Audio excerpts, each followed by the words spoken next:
As you guys might know, if you've been following our commentary on the New York 59 Senate seat debacle, Nomiki Konst entered this race running as a Bernie Sanders-esque socialist leftist. And the problem is that there's already someone occupying the same exact lane running for this seat. That person is Kristen Gonzalez. She's endorsed by DSA. She's endorsed by the Working Families Party. She's endorsed by basically everyone that's important within the New York City left electoral politics sphere. Everyone from Zohran Mandami to Tiffany Caban to AOC herself has endorsed Kristen Gonzalez. And needless to say, most of Nomiki Konst's co-hosts and colleagues from shows like The Majority Report are very solidly in the DSA camp. They endorse the DSA slate as a matter of principle. And the fact that Nomiki Konst has jumped in this race and is running against the DSA candidate, Gonzalez, has a lot of people pretty pissed off at her. A lot of people that normally have no issue with Nomiki Konst have turned on her and are calling her out pretty viciously on Twitter, in person, everywhere she goes, online or in real life. She's being met with this harsh criticism. People saying, you're going to split the vote. The fact that you're running against this DSA candidate who the entire institutional left has already got behind, the fact that you're running against her in this race in which Joseph Crowley, in which his niece is also in this race, people are saying that Nomiki's going to split the vote and lead to Crowley winning this election. With all that being said, though, let's take a listen here. They recently did this little debate for the candidates running.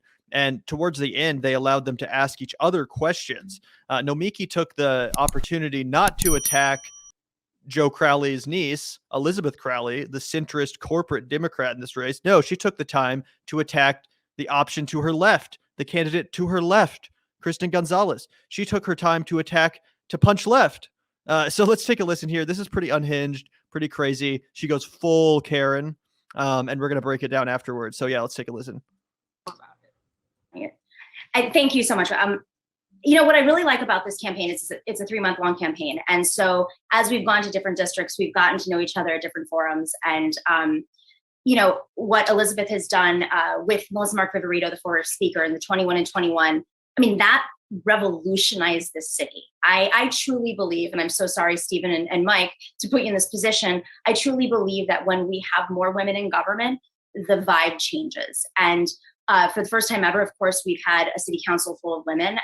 Melissa Mark Viverito, former council speaker, spoke at Matriarchs training, where as of today, we have trained over 500 women, working women across the country who have either already won their primaries in important legislatures like Georgia, or they are currently running, or they are going to be running in the next cycle. Matriarch, I decided to start it with a group of other women, and I've been the director for the last 2 years, to train working class women who face a different set of challenges when they run, progressive women.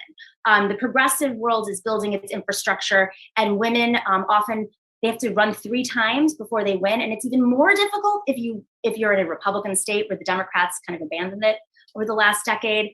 And it's more difficult if institutions don't back you. So many women have been inspired to run in the last few years since Trump, but they don't have the institutional support. So Matriarch 21 and 21, and there's some other great organizations out there that are doing this work as well.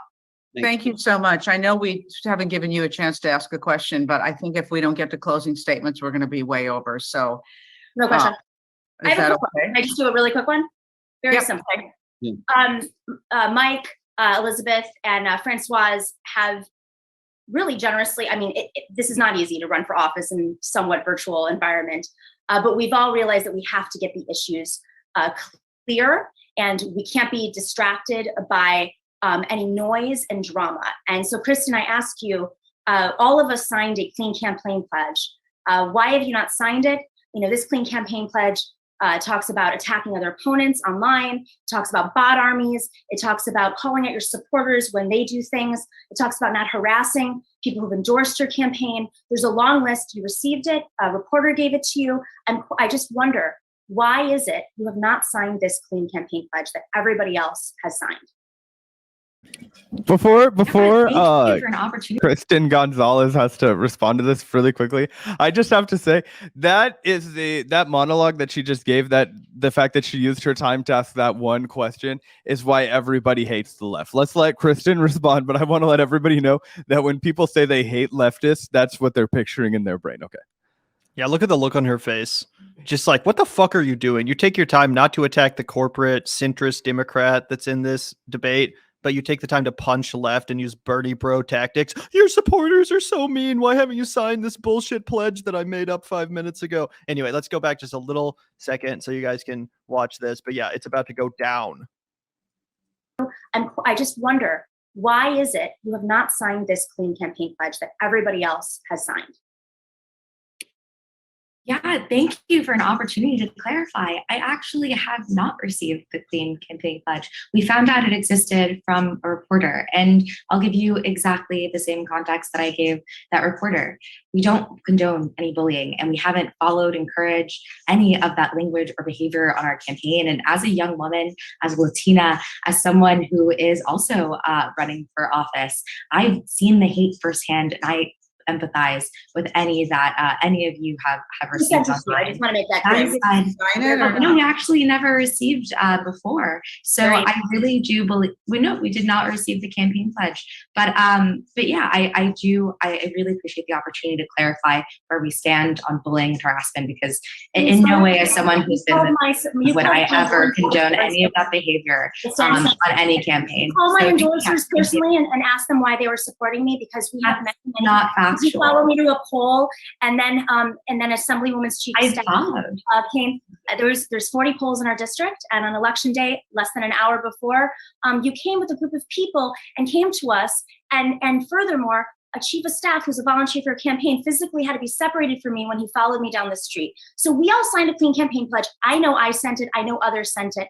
You might say that you didn't receive it. Nomiki, I don't know what you're referring to, and I'm. Again, that sounds really serious. It's been on Twitter. Of course. Why will you sign it today? Will you sign it today? We've got you can take this. My life, I've been physically at this. We had to call the cops on something. I'm so sorry to hear that. Yes. Oh my gosh. So maybe you sign it today.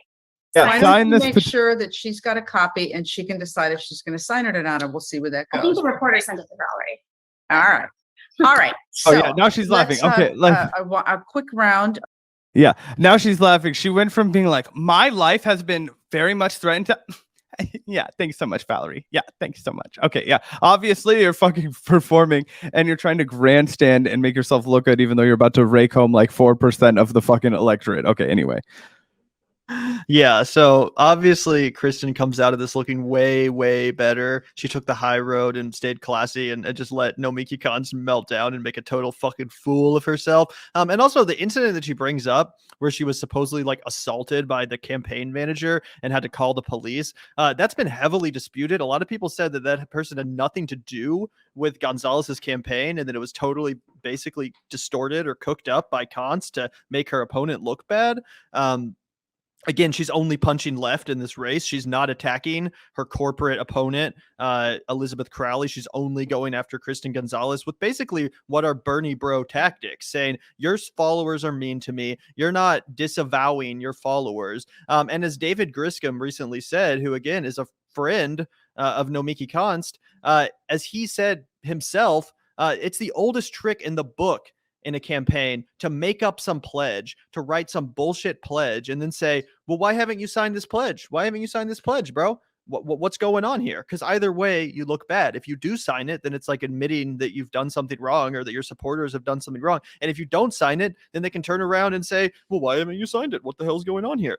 In reality, of course, Kristen Gonzalez does not have to come out here and apologize for her followers or her voters or whatever. She doesn't have to apologize for them for pointing out to Nomiki Konst that she potentially is going to spoil this race. That's not incumbent on Gonzalez to like police her fans and say, oh, don't be mean. Don't be mean on Twitter. We don't want to hurt Nomiki's feelings. Bull fucking shit. What do you think this is fucking like? What do you think this fucking is, bro? This is an election. This is politics, and it's taking place in New York City. What, you can't handle a little bit of rude comments on Twitter. Get the fuck out of here. Yeah, and I mean, obviously, we've talked a lot about how Elizabeth Crowley, Joe Crowley's cousin, right? The big, corporate adversary, right? But it's not just that she's Joe Crowley's cousin. That's kind of just an easy descriptor for her in the kind of politics that she's going to bring.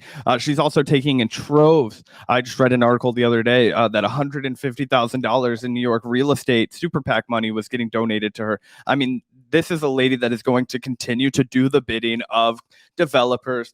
She's going to continue to make Queens in the entire 59th district more unaffordable for residents. She's going to continue to make it harder for working class people to live in any of the boroughs in New York City, right? Like Gavin and I, and everybody's like, you're not from New York City. Yeah. Do you know why Gavin and I have never moved to New York City? Because it's fucking impossible to move to live there. You don't think we've ever thought it would be romantic to move there for 12 months and do our show from there? Of course we would. Like that's a no-brainer, but it's fucking incredibly expensive to live there. And so you best not to raise the rent for the people who were fucking born there and trying to figure out a way to live. You know what I mean? It's like they don't need jackasses like me and Gavin going there to spend $1,200 each on a fucking shoebox and outbid some fucking poor family that's just getting by. You know what I'm saying? Not that it's a crime to decide to move to New York City. I'm just giving an analogy. The fact of the matter is, it's like, yeah, Gavin and I often broad stroke, oh yeah, it's her against Joe Crowley's cousin, because people know Joe Crowley. They don't necessarily know Elizabeth Crowley, but she is going to go in there and she is going to do her own damage. She's going to stand for the corporations.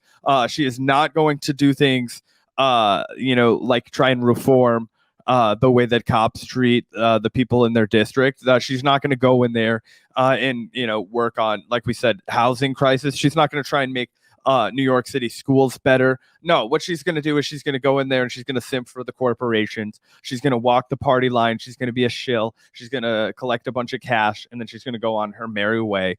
And the entire district will be worse off for it. But maybe, Nomiki will know that she thwarted Kristen Gonzalez from actually representing the people, because I think it has to be made completely clear to everybody that this isn't a close race, that there's absolutely string theory, I believe, Albert Einstein's theory of infinite realities. It's really big now with everything all at once, everything everywhere all at once in the Spider-Man movie. I want you to know that even if there are infinite realities, in absolutely none of them do Nomiki win this 59th state Senate district. So I mean, she's just exists in all of them to be like a fucking Karen spoiler.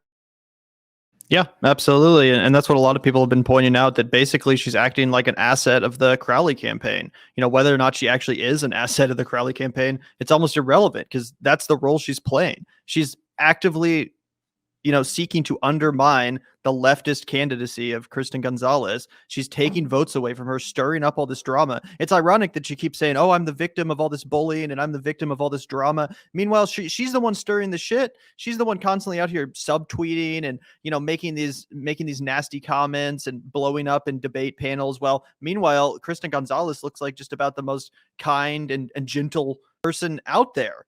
She doesn't at all seem like someone that's here trying to, foment abuse or any of these crazy allegations that Nomiki Konst is throwing her way. So yeah, totally crazy. She's completely running the risk of electing a corporate Democrat by splitting this race. It's totally disgraceful. It's contrary to everything she's ever said in her commentary. And she should absolutely drop the fuck out before she permanently destroys her own reputation. Because again, it's not just people like Zach and I have always thought that Nomiki Konst was annoying.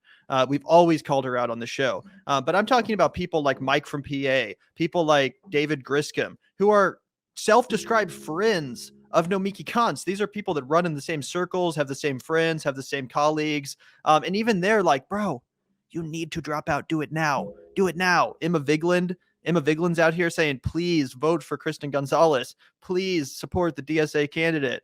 And Nomiki just can't take the hint. She's so narcissistic that she's literally destroying her own reputation for like a less than 1% chance of winning this race.